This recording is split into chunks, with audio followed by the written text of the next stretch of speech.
Movie की starting होती है जहाँ पर हमें एक एक्सीडेंट का सीन दिखाया जाता है। यहाँ पर जेनी बता रही होती है कि हमारा ना अभी बस डिवोर्स होने वाला था, इतने में ही हमारे कार एक्सीडेंट हो गया। तभी यहाँ पर इनका रिबॉर्न हो जाता है। ये 7 साल पहले आ चुके थे। यहाँ पर इन दोनों को ही पता था कि इन दोनों का ही रिबॉर्न हो गया है। यहाँ पर जी हमें बताती है कि मेरी मैरिज को इसके साथ 7 साल हो गए हैं। हमें फ्लैशबैक दिखाया जाता था कि ये लोग लवर्स से एनिमी बन चुके थे। यहाँ तक कि वो मेरे साथ बेबी तक नहीं चाहता था। उस मियाँ को कभी भी नहीं भूल पाया। तभी वहाँ पीछे मियाँ आ गई थी।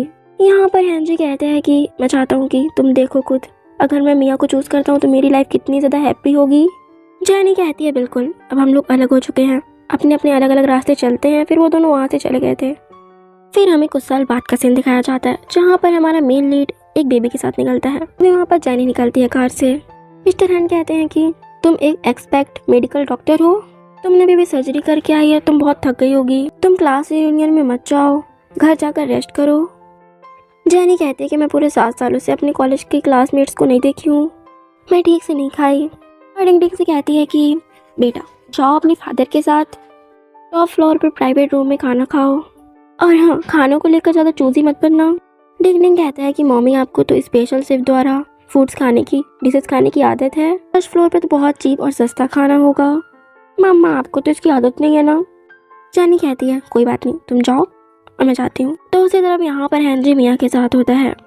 यहाँ पर हेनरी कहता है सभी के साथ मिलना एक रियल अपॉर्चुनिटी है। वहाँ पर तो कुछ लोग बातें कर रहे होते हैं कि हेनरी तो अब हाइजन में सबसे ज़्यादा फेमस बिजनेसमैन है। और यहाँ पर हेनरी सोच रहा था कि पास्ट लाइफ में मेरी किस तरह हालत थी, मैं इस लाइफ में बहुत सारा पैसा कमाऊँगा। और सोचता है मैं चाहता हूँ कि जेनी तुम इसे स्पष्ट रूप से देखो, तुम्हारे बर्डन के बिना मैं अपनी लाइफ कितनी सक्सेसफुल जी रहा हूँ।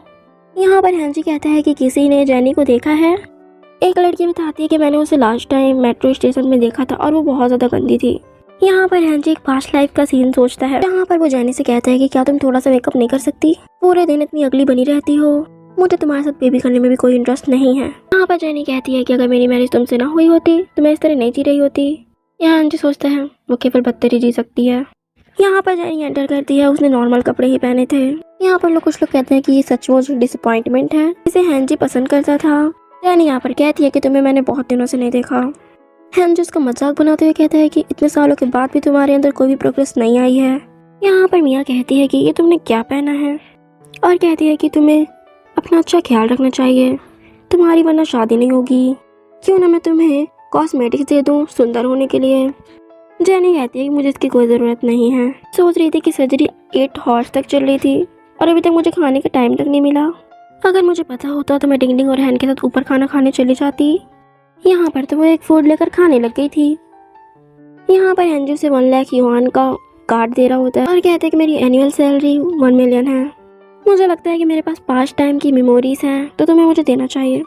शायद तुम अपने पहले वाले जीवन से अच्छा जी लो, और वैसे भी मेरे बिना तुम कुछ भी नहीं हो। ये 1 लाख युआन रखो, क्योंकि हम पास्ट लाइफ में हस्बैंड एंड वाइफ थे। फ्यूचर में तुम खुद के लिए थोड़ी अच्छी बनो, ड्रेसेस तो कम से कम सही साट पहन लिया करो, खुद से प्यार करना सीखो। तुम्हारे पास ना एक जॉब है और ना ही तुमने अपने जीवन के लिए अच्छी प्लानिंग्स की है। राइट पर्सन को ढूंढो और मैरिज कर लो। यहाँ पर जेनी सोचती है कि उसकी नज़र में मेरी पास्ट लाइफ में सारे सेक्रीफाइस व्यर्थ थे, मेरे पास जॉब नहीं। यहाँ पर वो तो मुस्कुरा रही होती है। जेनी यहाँ पर सोचती है कि पास्ट लाइफ में मैं उससे लव करती थी, इसलिए इतना कुछ सहा। वो यहाँ तक फूड डिलीवरी का काम भी किया करती थी, और यहाँ पर हेनरी उसके साथ बहुत बुरा बिहेव किया करता था। हमेशा उस मियाँ की फ़ोटो देखकर रोता बैठा रहता था और कहता है कि वो अभी भी कितनी ज़्यादा ब्यूटीफुल है, मेरी काश उससे मैरिज हुई होती, और रिग्रेट करता रहता था। जेनी कहती है मुझे तुम्हारी 1 लाख युआन की ज़रूरत नहीं है, तुम इसे अपने पास रखो, तुम्हारे फ्यूचर में काम आएगी। और कहती है आज आखिरकार इसी दिन हमारी डेथ हुई थी पास्ट लाइफ में, आज उसकी एनिवर्सरी है। तो यहाँ पर हेनरी को कॉल आता है। हेनरी कहता है कि मैं भी आता हूँ। फिर वो एक पर्सन से बात कर रहा होता है। दूसरी तरफ यहाँ पर मिस्टर हैन और उसका बेबी कहता है कि ये केक मेरी मम्मा को बहुत ज़्यादा पसंद है, ये केक फर्स्ट फ्लोर पर भेज दो, मम्मा उसे खा लेंगी। यहाँ पर हेनरी वो कॉल वाले पर्सन से बात करके बताता है कि आज मिस्टर हैन और उनका बेबी आने वाला है। मिस्टर हैन संघाई के सबसे ज़्यादा रिचेस्ट मैन है। मिस्टर हैन आज अपनी वाइफी और अपने बच्चों को आज यहाँ पर खाने के लिए लेकर आए हैं। यहाँ पर मिया कहती है अगर हमारा मिस्टर हन के साथ कॉपरेशन हो जाता है तो हम भी अपर क्लास में पहुँच जाएंगे। यहाँ पर मिया जेनी से पूछती है कि तुम क्या काम करती हो। वो कहती है कि हॉस्पिटल में। मिया 20,000 युआन उसके पास देते हुए कहती है कि इस क्लास रियूनियन के बाद तुम हेंजी के पीछे मत आना और ना ही उसके साथ कांटेक्ट में रहना। जेनी कहती है कि तुम्हें हो क्या गया है, तुम दोनों ही पैसे का यूज़ करते हो लोगों से छुटकारा पाने के लिए। यह कहती है कि आप और हेंजी तुम दोनों के पास्ट में अच्छी तरह विकास नहीं किया है, तुम्हारी अभी भी लाइफ झंड चल रही है, तुम्हें ये देखकर बुरा लग रहा है ना। और कहती है मैं हेंजी की वाइफ हूँ, मुझे उसके बारे में सोचना पड़ता है, तुम ये पैसे रख लो, मुझे आशा है कि तुम अपनी ड्यूटी निभाओगी, अब हेंजी के करीब मत आना। जेनी कहती है कि हेंजी तुम्हारी नज़र में एक खजाना है, वो मेरी नज़र में सड़क के किनारे पड़े हुए कचरे के समान है, उसके क्लोज आने की तो बात ही नहीं बनती। अगर मैं उसको एक बार और देखूँ तो मुझे डिस्कस्टेड फील होता है। मैं या तो उसके ऊपर हाथ उठाने वाली थी। जेनी उसका हाथ पकड़कर कहती है कि मैं मैरिड हूँ और मेरा एक बच्चा भी है, मेरे हस्बैंड उस हेंजी से 100 गुना बेटर है और मैं अपने हबी से बहुत ज़्यादा लव करती हूँ। मिया कहती है तुम्हारे हस्बैंड मेरे हस्बैंड से बेटर है, हाँ मुझे बताओ कि वो कौन है। जेनी कहती है वो मिस्टर हैन है। यहाँ पर तो मिया उसकी बात बिलीव नहीं करती और कहती है कि हाई चैन का सबसे रिचेस्ट पर्सन तुम्हारा हस्बैंड है, क्या तुम पगला गई हो। यहाँ पर सभी लोग उसका बहुत ज़्यादा मजाक बना रहे होते हैं और उसे बहुत ज़्यादा परेशान कर रहे थे। यहाँ पर फिर वो केक आ जाता है जो जेनी के बेबी ने भेजा था। यहाँ पर मिया कहती है कि पक्का ही मेरे लिए भेजा गया होगा। दूसरी तरफ यहाँ पर हेंजी को वो पर्सन बताता है कि मिस्टर हैन की वाइफ के साथ कुछ गलत मत करना। मिस्टर हैन अपनी वाइफ से बहुत ज़्यादा लव करते हैं। पिछली बार एक सीन हुआ था जहाँ पर एक पर्सन ने एक्सीडेंटल उनकी वाइफ को टच कर दिया था, उसके बाद वो बंदा कभी हाइचिंग में नहीं दिखा और वो बंदा कहता है कि डोंट वरी मैं आधे घंटे में तुम्हें मिसेस हैन की पिक भेजूंगा। यहाँ पर जब वो केक आगे होता है जेनी सोचती है कि ये मेरे बेटे डिग्री ने भेजा होगा। यहाँ पर सिग्नेचर्स करने थे तो जेनी करने वाली थी तो मिया उससे छीन लेती है। वहाँ पे एक बंदी कहती है कि किसने कहा कि केक तुम्हारे लिए है, ये पक्का मिया के लिए होगा, वो इतनी ज़्यादा ब्यूटीफुल जो है। फिर मिया उस पेपर्स पे साइन कर देती है। यहाँ पर तो जेनी इनकी बातें सुनकर मुस्कुरा रही थी।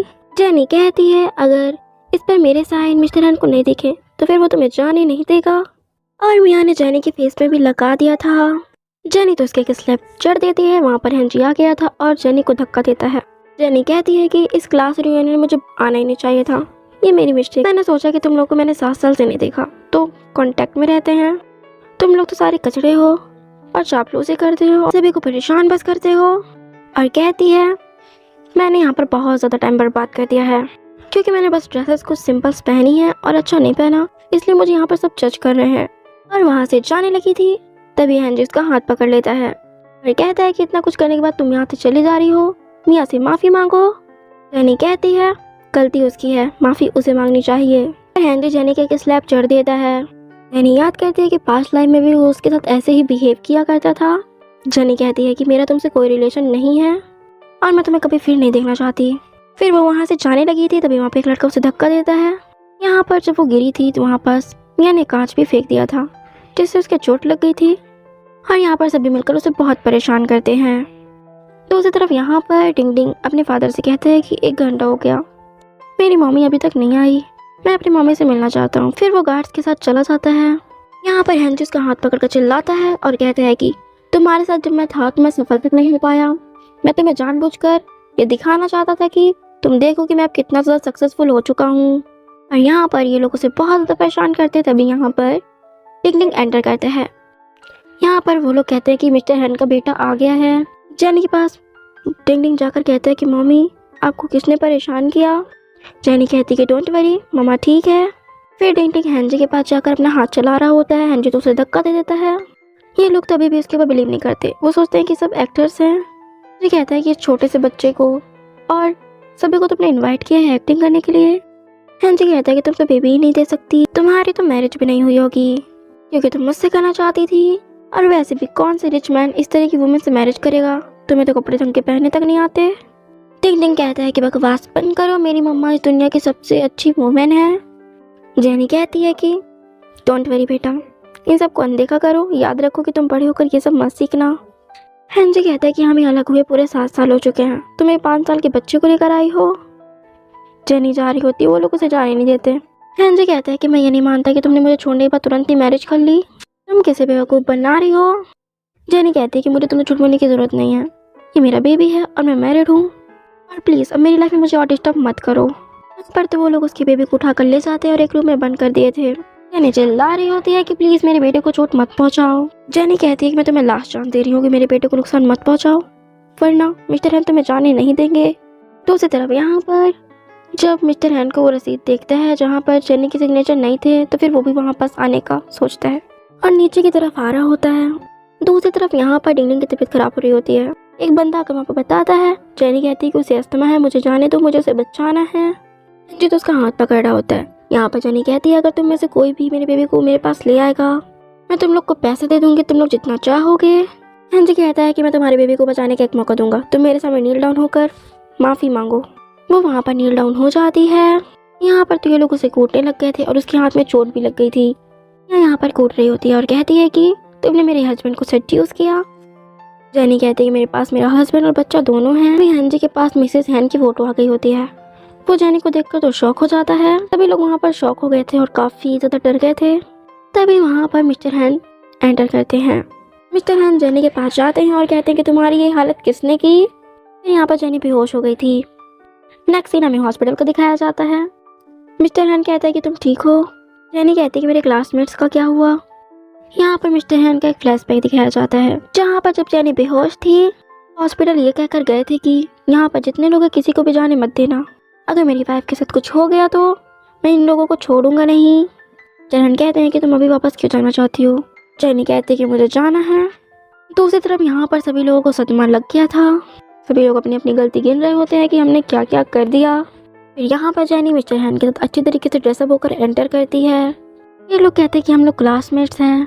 मिस्टर हैन कहते हैं कि तुमने मेरी वाइफ को परेशान किया, मैं एक एक करके सबको देखूंगा। और कहते हैं कि इन पेपर्स पर साइन किसने किया। सभी लोग कहते हैं कि मियाँ ने, और बताते हैं कि इसने जेनी के ऊपर केक भी लगाया था। यहाँ पर ये उन्हीं लड़कियों से कहता है कि मेरे ऊपर एक फेवर करो, उसको उसी तरह परेशान करो जिस तरह उसने मेरी वाइफ को किया।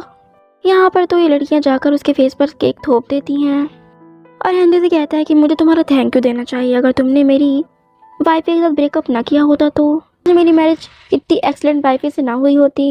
मुझे तो यहाँ पर माफ़ी मांग रहा होता है। कहता है कि मुझे नहीं पता था कि ये आपकी वाइफ ही है। मिस्टर हैन तो उसके एक जाकर घूसा धर देते हैं। हेनरी तो यहाँ पर माफ़ी मांग रहा होता है। जेनी यहाँ पर एक वाइन का गिलास जाकर हेनरी के ऊपर उलट देती है। हेनरी तो यहाँ पर बहुत ज़्यादा माफ़ी मांगता है कि मुझे माफ़ कर दो, मैं गलत था। जेनी कहती है ठीक है, तुम मेरे सामने नील डाउन होकर झुक जाओ। वो उसी की तरह उससे बदला ले रही थी। हेनरी कहता है कि तुम सच में कितनी क्रूअल हो। पीछे से मिस्टर हैन कहते हैं कि क्या मुझे तुम्हें प्रमाण पत्र देना होगा, मेरी वाइफ ने जो कहा वो कर, क्या तुम्हें सुनाई नहीं दे रहा। फिर वो तो नील डाउन हो जाता है। फिर यहाँ पे वो मियाँ को भी कहती है कि तुमको अलग से कहना पड़ेगा। मियाँ कहती है कि बहुत दूर मत जाओ। मिस्टर हैन कहते हैं कि क्या तुम नहीं करना चाहती। फिर वो भी यहाँ पर झुक जाती है। यहाँ पर फिर सभी लोग जो है वापस माफ़ी मांग रहे होते नील डाउन होकर। जेनी कहती है कि मैं तुम लोग को एक दिन का टाइम देती हूँ, तुम लोग हाईजैक में दिखना नहीं चाहिए दोबारा। हेनरी कहता है कि तुम मुझे लव करना कब बंद कर दी। जेनी कहती है 7 साल पहले, जिस दिन मैंने तुम्हें छोड़ा था। मैं अब तुमसे लव नहीं करती, तुमसे प्यार के चक्कर में मैंने अपना कैरियर छोड़ दिया था। तुम्हें ऐसा हुआ कि तुम मुझसे सेटिस्फाइड ही नहीं थे। जब देखो तुम्हारी कंप्लेंट्स आती ही रहती थी। मुझे जीने के लिए दूसरा मौका देने के लिए मैं गॉड को बहुत ज़्यादा थैंक यू करती हूँ। मैं बहुत ज़्यादा खुश रहती हूँ अपने हस्बैंड के साथ। चलो इस लाइफ में हम दोबारा नहीं मिलेंगे। पीछे से मियाँ कहती है कि तुम्हारे अंदर एबिलिटी है ही क्या, तुमने बस एक रिच मैन से मैरिज तो कर ली है। जेनी कहती है कि मुझे ये तुम्हें बताने की ज़रूरत नहीं है, और वहाँ से चली जाती है। तभी मियाँ को कॉल आती है जहाँ पर उसकी माँ बता रही होती है कि फादर की तबीयत खराब हो रही है तुम्हारे। जब वो वहाँ जाती है उसे पता चलता है कि डॉक्टर झाओ के पास हमें जाना होगा। वो इस कंट्री की सबसे ज़्यादा फेमस डॉक्टर हैं। एक सीन में जब वो लोग वहाँ पर पहुँच जाते हैं तभी एक कार आती है जिसमें से जेनी और मिस्टर हैन उतरते हैं। मिस्टर हैन उसके फोरहेड पर किस करते हैं। नहीं कहती कि मैंने कहा था ना कि मैं चले जाऊंगी। मिस्टर हैन कहते हैं कि तुम्हारे हाथ पर चोट लगी है और हाँ पानी को टच मत करना। वो अंदर आ गई होती है। यह कहती है कि तुम मुझसे बात करने की हिम्मत नहीं करती। जेनी कहती है कि क्या तुम्हें फिर से नील डाउन होना है। यहाँ कहती है तुम्हारे अंदर ऐसी क्या खास बात है, तुमने बस एक रिच मैन से मैरिज तो कर ली है। यहाँ पर तो मियाँ और भी ज़्यादा बकवास कर रही होती है। फिर वो लोग लिफ्ट में आ जाते हैं। वहाँ पर जेनी भी लिफ्ट में आती है। पीछे से मियाँ कहती है कि तुम हमारा पीछा क्यों कर रही हो। जेनी कहती है कि क्या यह हॉस्पिटल तुम्हारी फैमिली का है, मैं यहाँ काम करती हूँ। मियाँ कहती है कि हाँ मैं भूल गई, तुम इस हॉस्पिटल में एक नर्स हो ना। फिर यहाँ पर वो लोग जा रहे होते हैं, तभी एक लड़की वहाँ पे उसे रोकती है और कहती है कि पहले आपको अपॉइंटमेंट लेनी पड़ेगी डॉक्टर झाओ से मिलने के लिए। जानी तो सीधे जा ही रही होती है। मियाँ कहती है कि वो कैसे जा रही है। वो लड़की कहती है कि वो यहाँ पे काम करती है। ये लोग तो हंसने लगे थे, वहाँ पे लोग खड़े थे जो। फिर उसका नंबर भी आ गया होता है। जब वो वहाँ पे जाती है, मियाँ कहती है कि तुम यहाँ पर क्या कर रही हो। वो यहाँ पर उसे ID कार्ड दिखाती है। हेनरी कहता है कि क्या तुम एक डॉक्टर हो। जेनी कहती है कि क्या तुम भूल गए कि मैं एक मेडिकल स्टूडेंट थी। मियाँ कहती है कि मैं तुम्हें नहीं बल्कि मैं डॉक्टर झाओ को ढूंढ रही हूँ, वो एक मेडिकल एक्सपर्ट हैं। जेनी कहती है ये क्लिनिक मेरा है, यहाँ पर हो तो ऑफ कोर्स मैं ही होंगी ना। मियाँ कहती है कि तुम मजाक कर रही हो, तुम एक नर्स हो ना। मियाँ कहती है कि मेरे फादर की सर्जरी ज़रूरी है। यहाँ पर तो मियाँ उसके बदतमीजी करने लगी थी। वो गार्ड्स को बुलाती है। मियाँ तो यहाँ पे बहुत ज़्यादा सुनाई जा रही थी, कहती है कि तुम एक शातिर वुमेन हो। हेनरी उसे शांत करता है। जी कहता है तो प्लीज़ तुम डॉक्टर झाओ को बुला दो। तभी वहाँ पर नर्स आ गई होती है। नर्स कहती है कि यहाँ पर केवल एक ही डॉक्टर है, डॉक्टर झाओ। वो यहाँ पर बैठी तो हैं, वो कंट्री की मोस्ट पावरफुल मेडिकल एक्सपर्ट है। मियाँ कहती है कि तुम एक डॉक्टर हो, नर्स नहीं हो। जेनी कहती है कि मैंने कब कहा कि मैं नर्स हूँ, तुमने तो ये खुद ही सोच लिया।